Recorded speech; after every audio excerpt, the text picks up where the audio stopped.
Finally সব জল্পনা কাটিয়ে বন্ধ হয়ে যাচ্ছে জলসার অন্যতম জনপ্রিয় ধারাবাহিক শুভ বিবাহ। ধারাবাহিকটি গত বছরের 17ই জুন থেকে রাত 9টা স্লটে পথ চলা শুরু করে। প্রধান ভূমিকায় দেখা যাচ্ছে সোনামণি সাহা এবং হানি বাফনাকে। ধারাবাহিকটি রাত 9টা স্লটে টিআরপি তালিকায় শুরু থেকেই স্লট লিড ছিল।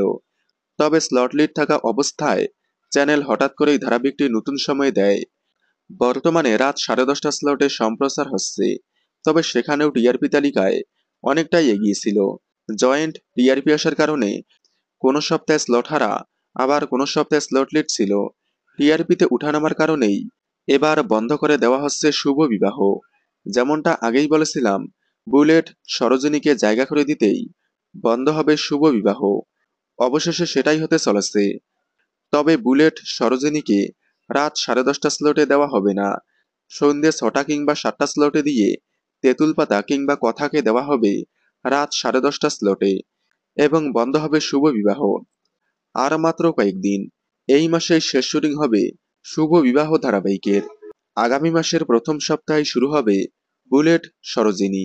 শুভ বিবাহ বন্ধ হয়ে গেলে আপনারা কতটা মিস করবেন কমেন্টে জানাবেন। বাংলা বিনোদনের এই ধরনের সকল আপডেট সবার আগে পেতে চ্যানেলটি সাবস্ক্রাইব করে পাশে থাকা বেল আইকনটি বাজিয়ে দিন। ধন্যবাদ।